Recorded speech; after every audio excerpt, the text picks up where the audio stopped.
साधी सोपी recipe सीरीजमधली 73वी recipe आज शेअर करते आहे तिखट मिठाची भाकरी। यासाठी इथे सगळ्यात आधी एक ठेचा बनवते, ज्यात मी 7-8 लसूण पाकळ्या, 2 हिरव्या मिरच्या जास्त तिखट असतात त्या, तसंच 1 चमचा जिरं, चवीपुरतं मीठ घालून मस्त असा ठेचा करून घेतला।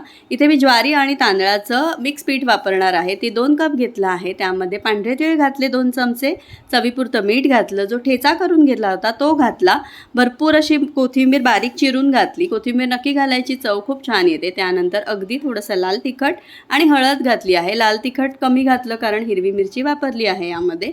आता हे सगळं हाताने एकजीव करून घ्यायचं आणि त्यानंतर थोडं थोडं पाणी घालून आपण भाकरीचं जसं पीठ मळतो तसं पीठ मळून घ्यायचं। पाणी थोडं थोडं घालायचं, एकदम घातलं तर पीठ पातळ होऊ शकतं।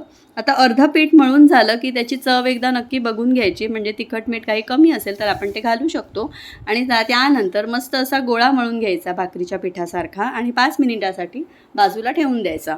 आता याच्या भाकरी करायला घेते आहे मी परातीत, मी ही भाकरी करणार आहे। त्यासाठी आपल्याला जेवढी भाकरी हवी असेल तेवढा पिठाचा गोळा काढून घ्यायचा, छान असा मळून घ्यायचा हातावर, कारण पीठ कधी कधी सुकतं थोडंसं। आता इथे सुकं पीठ घातलं आहे परातीमध्ये, म्हणजे आपल्याला भाकरी फिरवायला सोपं पडतं। छान अशी भाकरी थापून घेते आहे। भाकरी जास्त पातळ नाही करायची किंवा जाडसुद्धा नाही करायची, पातळ केली तर ती कडक होऊ शकते, त्यामुळे मीडियम साईजची भाकरी थापून घ्यायची।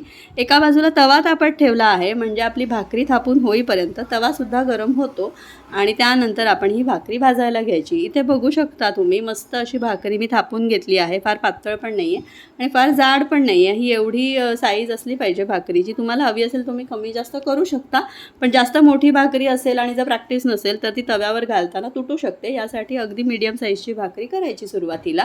इथे तवा छान तापला आहे, त्यावर ही भाकरी घालून घ्यायची। भाकरी घालताना अगदी सांभाळून घालायची, नाहीतर ती तुटण्याची शक्यता असते। वरून छान असं पाणी लावून घ्यायचं सगळीकडे आणि हे पाणी हलकंसं सुकलं की भाकरी परतायची। अगदी पूर्ण सुकायची वाट नाही बघायची, नाहीतर भाकरीला तडे जातात आणि ती कडकसुद्धा होऊ शकते। आता इथे बघू शकता पीठ सुकलं आहे, वरचं पाणी सुकलं आहे। मी आता भाकरी परतून घेतली। आता ही दुसऱ्या बाजूने खूप छान अशी भाजून घ्यायची, अजिबात त्याला चमचा कालता काही लावायचं नाही आहे, छान भाजून घ्यायची। आणि दुसरी बाजू अगदी खरपूस भाजली की ती परतायची। परतल्यानंतर ती कधी कधी फुगते किंवा फुगणार सुद्धा नाही, कारण यामध्ये आपण बरेचसेच कोथिंबीर वगैरे असं सगळं घातलं आहे, त्यामुळे ती नेहमीच्या भाकरीसारखी फुगत नाही। आणि सगळ्यात शेवटी भाजून झाल्यावर असं चमचाभर तूप घालायचं याच्यावर।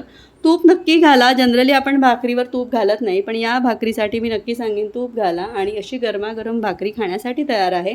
सोपी रेसिपी आहे, पौष्टिक आहे। भाजी नसेल जर समजा तर हे ऑप्शन आपण नक्की ट्राय करू शकतो। कशी वाटली कमेंटमध्ये कळवा। आवडली तर चॅनलला लाईक करा, शेअर करा, सबस्क्राईब करा। थँक्यू।